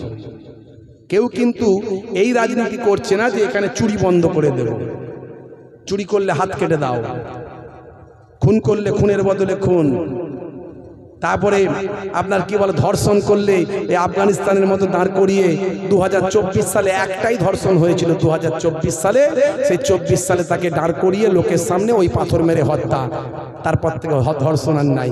এই রাজনীতি আমাদের এখানে চলেও না আর চলবেও না, তার কারণ ওটা সংখ্যাগুরু যেখানে মানে অধিক সম্প্রদায় অধিক সংখ্যক মুসলমান থাকে যেখানে সেখানে হলে হতে পারে। তাই সারা পৃথিবীতে প্রায় 57টা মুসলিম দেশ আছে লিখিত একবারে ওআইসি ভুক্ত, আর বাকি আরো অনেক আছে একটাতেও ইসলামিক আইন চালাতে পারেনি তারা, বুঝতে পারছেন? কারণ অন্য সম্প্রদায়ের মানুষ অল্প হলেও আছে, এই আইন তারা চালাতে পারেনি। একটা দেশে চলছে সেটা আফগানিস্তান। তাহলে সেই রাজনীতি এখানে কেউ করছি না আমরা, তাহলে রাজনীতির জন্য নিজেদের জীবনকে উৎসর্গ করে দিচ্ছি কেন? কেন? রাজনীতি আমার ঈমান নয়। আপনি মরে গেলে আপনার ছেলেগুলো এতিম হবে, কে দেখবে একবার ভাবুন তো, কে দেখবে আপনার ছেলেগুলোকে? ভেবেছেন কি হবে? কিসের ক্ষমতা? রাজনীতি করুন, করতে বারণ করিনি, সবাই যেমন করছে তেমন করুন, সবাই যেমন করছে তেমন করুন। আবারও বলছি, রাজনীতিকে ঈমান মনে করে নেবেন না। আপনার ছেলেটা এতিম হয়ে যাবে, কেউ দেখবে না। আপনার স্ত্রীটা বেওয়া হয়ে যাবে, কেউ দেখবে না। একদিন দুদিন কেউ আসবে না, একবার দুবার কেউ আসবে না। রাগ করবেন না বাপ ভাইরা আমার, তরুণ যুবকেরা আমার। শেষ করব, রাত অনেক হয়ে গেছে। মীর ওসমান আলী খান সিদ্দিকী তিনি ভারতবর্ষের রাজকোষে 5 টন সোনা দিয়েছিলেন। জোরে বলেন সুবহানাল্লাহ। কেমন দেশপ্রেমিক, কেমন দেশকে ভালোবেসেছেন। আর এরা মুসলমানের দেশপ্রেম নিয়ে ভাই আমার ফতোয়া দেয়, দেশপ্রেমের সার্টিফিকেট চাই। আরে মিয়া, সার্টিফিকেট তুই কি নিবি? তুই কি নিবি? তুই যার দাবিদারি করছিস, ভালো করে ইতিহাস দেখ। তারা ইংরেজদের গোলামি করেছিল, তখন ইংরেজদের সঙ্গে লড়াই করেনি, বরং সার্টিফিকেট তুই দে। ওই মিডিয়ার জোর আর পয়সার জোর আর ক্ষমতার জোর বেশি দিন টেকে না, একদিন শেষ হয়ে যাবে। সে সময় কিন্তু তোমাকে মানুষ আর ক্ষমা করবে না বাপ ভাইরা আমার। যাই হোক, আপনাদের খেদমত থেকে বিদায় নেব। আজ থেকে প্রতিজ্ঞা করুন, আজ থেকে প্রতিজ্ঞা করুন নামাজি হয়ে যাবেন। আজ থেকে প্রতিজ্ঞা করুন সুন্নতওয়ালা হয়ে যাবেন। আজ থেকে প্রতিজ্ঞা করুন প্রকৃত দেশপ্রেমিক হবেন। আজ থেকে প্রতিজ্ঞা করুন মানবিকতা, মনুষ্যত্ববোধ আপনার জীবনে নিয়ে আসবেন। আজ থেকে প্রতিজ্ঞা করুন ক্ষমার আদর্শ, দয়ার আদর্শ, নবিয়ানা তারিকা আপনার মধ্যে দেখাবেন। পৃথিবীর মানুষ আপনাকে স্যালুট করবে। জোরে বলুন সুবহানাল্লাহ, জোরে বলুন না সুবহানাল্লাহ। মীর ওসমান আলী খান সিদ্দিকী তিনি চলে গেছেন, কিন্তু তার রেখে যাওয়া ইউনিভার্সিটি, তার রেখে যাওয়া ভাই আমার কলেজ, তার রেখে যাওয়া বড় বড় ভাই আমার কমিউনিটি হল, তার রেখে যাওয়া ভাই আমার দিল্লির জমিনে বড় বড় ভাই আমার প্রতিষ্ঠান আজকে মাথা উঁচু করে দাঁড়িয়ে আছে। আর তারা সবাই মীর ওসমান আলী খান সিদ্দিকীকে স্যালুট করছে। জোরে বলুন সুবহানাল্লাহ। আপনাকেও পৃথিবীর মানুষ স্যালুট করবে। তাই আমি আপনাদের কাছে অনুরোধ করি, বেনামাজি হবেন না বাপ। আজ থেকে প্রতিজ্ঞা করুন নামাজি হয়ে যাবেন। বলুন ইনশাআল্লাহ, বলুন ইনশাআল্লাহ। নামাজ ছাড়বেন না। সব কিছুতে ছাড় আছে, নামাজে ছাড় নাই। আজ থেকে প্রতিজ্ঞা করুন নামাজি হয়ে যাবে। আল্লাহ ক্যান্সার দিতে পারে, টিউমার দিতে পারে, প্যারালাইসিস দিতে পারে, হার্ট অ্যাটাক দিতে পারে। আজ বেঁচে আছেন, কাল থাকবেন কিনা গ্যারান্টি নাই। অন্তত নামাজি হয়ে কবরে ঢুকুন। কারা কারা নামাজি হবেন একটু হাতটা তুলে দেখান তো দেখি। হাতটা তুলুন, তুলুন বাপ। ক্যান্সার হতে পারে, কিন্তু প্যারালাইসিস হতে পারে, হার্ট অ্যাটাক করতে পারে, অ্যাক্সিডেন্টে মৃত্যু হতে পারে। হাত তুলুন, হাত তুলুন, হাত তুলুন। নারায়ে তাকবীর, নারায়ে তাকবীর। সিলসিলা হক মুজাদ্দিদুজ জামান, সিলসিলা হক মুজাদ্দিদুজ জামান। নারায়ে তাকবীর, নারায়ে তাকবীর। মক্কা শরীফ, মদিনা শরীফ, আজমির শরীফ, ফুরফুরা শরীফ, পীরনগর হরিণখোলা দরবার শরীফ, বসিরহাট মৌলানা বাগ দরবার শরীফ। নারায়ে তাকবীর। মাশাআল্লাহ, মাশাআল্লাহ, মাশাআল্লাহ। আল্লাহ রাব্বুল আলামিন আমাদের কবুল ও মঞ্জুর করে নেন। বলুন আল্লাহুম্মা আমিন। কাজা হলে কাজা পড়বেন, দাঁড়িয়ে পড়তে পারেন না বসে পড়বেন, বসে পারেন না শুয়ে পড়বেন, শুয়ে পড়তে পারেন না ইশারায় ইশারায় পড়বেন। নামাজের কোনো ছাড় নাই। কোনো ছাড় নাই। মারা যাওয়ার আগে যে ওয়াক্তের নামাজ কাজা হয়েছে তার আওলাদদের উপর দায়িত্ব বর্তাবে সেই সময় সেই কাজা ওয়াক্তগুলোকে, কাজা যত রাকাত হয়েছে সেগুলোকে হিসাব করে কাফারা দিয়ে তাকে নাজাত দেওয়া। বুঝতে পারছেন, নামাজে কোনো ছাড় নাই। আর একটা কাজ করবেন, এত সুন্নতের কথা আমি বললাম, ডান দিকে কাত হয়ে ঘুমানো, বসে পানি পান করা, কত কিছু বলেছি, কিন্তু কবরে গেলে কোনো সুন্নত দেখা যায় না। আমি এর আগেও বলেছি, আজও বলছি, একটা সুন্নত দেখা যায়, সেটা হলো মুখের দাড়ি। অনেকে দাড়ি রাখতে লজ্জা পায়, হুজুর দাড়িটা একটু না রাখলে কি হয় না, বিভিন্ন জায়গায় যায়, অফিস আদালত অমুক তমুক। আমি বড় দাড়ি রাখতে যদি লজ্জা মনে হয়, ছোট রাখো, নাই মামার চেয়ে কানা মামা ভালো, ছোট রাখো। তবে বিরাট কোহলি দাঁড়িয়ে রেখেছে, হরভজন সিং দাঁড়িয়ে রেখেছে, লিওনেল মেসি দাঁড়িয়ে রেখেছে, বড় বড় নায়ক গায়ক খেলোয়াড় প্লেয়ার নেতা মন্ত্রী, ভারতের বর্তমান prime minister, before prime minister সবাই দাঁড়িয়ে রেখেছে। কিন্তু দাঁড়িটা কোনো নেতা মন্ত্রী রেখেছে বলে নয়, আপনি রাখবেন নবীর সুন্নত মনে করে। সেই দাড়িটা ছোট হলেও যদি নবীর সুন্নত মনে করে হয়, আজ ইমানের শক্তিতে একটু কমজোর আছে তাই ছোট রেখেছি, একদিন ইমানের শক্তি বেড়ে যাবে, সেদিন বড় দাড়ি সুন্নতি দাড়ি রেখে দেব, এই চিন্তা ভাবনা নিয়ে দাড়িটা রাখা শুরু করুন। এই অবস্থায় যদি মারা যান, কবরে দেওয়ার পরে মুনকার নাকির ফারিস্তা বলবে মান রব্বুকা, দেখতে পাবে মুখে নবীর সুন্নতটা রাখা। হতে পারে ওই দাড়িটা ছোট হলেও সুন্নতটা রাখা, হতে পারে ওই দাড়িটা হবে নাজাতের জারিয়া। জোরে হবে না? কথাগুলো যা বললাম, সকালবেলা একটু অঙ্ক কষবেন, একটু অঙ্ক কষে দেখবেন যে হ্যাঁ, ছোট হুজুরের নাতি পিননগরী হুজুরের পোতা মোহেবুল্লাহ হুসাইনি এসেছিল, যে কথাগুলো বলল, গ্রহণ করার না গ্রহণ করার নাই। আমি বিরাট ঘটনা বলতে পারিনি ভাই, যেগুলো আপনার আমার কাজে লাগবে এমন কিছু কথা বললাম। আল্লাহ রাব্বুল আলামিন আমাদের উপকার দান করুন, বলুন আল্লাহুম্মা আমিন, বলুন আল্লাহুম্মা আমিন। ভাইরা আমার, ভাইয়ের একটু খাতা নিয়ে বসে আছেন, আর এত বড় জলসা, এত খরচপাতি আপনারা দিয়েছেন বলেই হয়েছে, আবার আগামী বছর দেবেন তবে হবে। কিন্তু যদি একটু আমার হাতে বলেন, নিশ্চয়ই ছোট ভাই ওয়াজ করেছে, প্রথমে ওনার হাতে কিছু বলেছেন, তারপরে মোহতারাম সম্মানীয় মাওলানা মসিউর রহমান সাহেব তিনি ওয়াজ করেছেন, কিছু বলেছেন। এবার আমার হাতে একটু যদি বলেন, আমি একটু দোয়া চাইবো, মুসাফির হালতে আছি। এই মাত্র দিন দশেক, কম বেশি দিন দশেক হলো আমি মক্কা শরীফ মদিনা শরীফ থেকে ঘুরে এসেছি, নই পাকের দরবার থেকে ঘুরে এসেছি। আপনাদের জন্য দোয়া চাইবো, মুসাফিরের দোয়া কবুল হয় এতে কোনো সন্দেহ নাই। দোয়া চাইবো বাবা, আল্লাহ করে কার দোয়া কবুল হবে কেউ জানে না। জি হ্যাঁ, বেশি চাইছি না, অল্প অল্পই চাইছি। আমি বলি জান্নাত হলো 8টা। জান্নাত কটা? জান্নাত হলো 8টা। আমি 8 জন ভাইকে চাইছি 1001 টাকা করে। একটু হাতটা যদি তুলে দেখিয়ে দেন ফারিস্তাদের মাঝখানে, ইমানদার জিনেদের মাঝখানে, দুনিয়ার অফিস বন্ধ, আল্লাহর অফিস খোলা, এই গভীর রাত্রিতে এই অল্প সংখ্যক মানুষ যারা আমরা আছি, একটু নবীর প্রেম মহাব্বত, অনেক তো নবীর প্রেম দেখিয়েছি, 1000 টাকা কি নবীর প্রেমে দিতে পারবো না? আজ মারা গেলে কাল 2 দিন, ডাক্তারখানায় গেলে বড় একটা অসুখ হলে ভেলোর যেতে হয়, চেন্নাই যেতে হয়, প্যারালাইসিস হয়েছে, হার্ট অ্যাটাক হয়েছে, ক্যান্সার হয়েছে, টিউমার হয়েছে, লক্ষ লক্ষ টাকা খরচ হয়ে যায়। আমার আল্লাহ তো পারেন কোয়াক ডাক্তারকে দিয়ে র্যানটাক জিনটাক খাইয়ে সুস্থ রাখতে, কথা ঠিক না ভুল?